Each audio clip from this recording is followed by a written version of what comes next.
وانت بقى بتسمع الخبرة بتاعتهم وبتبتدي تقرر هل انت فعلا هتعمل اللي هم عملوه تاني ولا لا.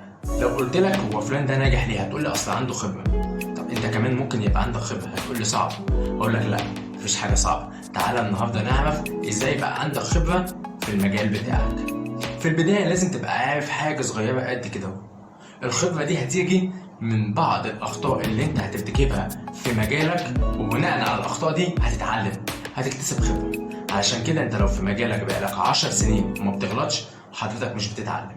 حتى لو أنت كنت شاطر في المجال بتاعك لازم تغلط علشان تتعلم، ولما هتغلط هتتعلم، ولما تغلط كتير وتتعلم كتير هيبقى عندك خبرة في مجالك. عشان كده لازم تغلط غلطات جديدة. مفيش حاجة اسمها ان انا اغلط نفس الغلط، هنا انت مش بتتعلم. علشان كده لازم تغلط النهاردة مرة واثنين وثلاثة بدل انت في بداية حياتك. ما عندكش حاجة تخسرها، بالعكس انت كل ما هتغلط كل ما هتتعلم. طيب حد يجي يقول لي ما انا ممكن اسمع خبرة الناس وابقى كده اتعلمت. اقول لك لا، الخبرة اللي بنسمعها من الناس بتوفر علينا وقت. يعني ايه الكلام ده؟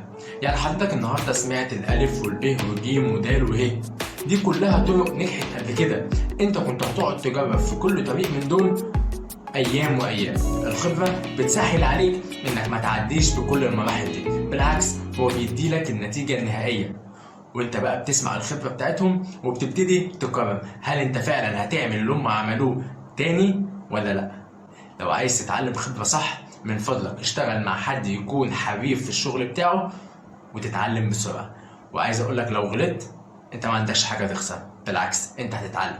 شكرا لمتابعتكم.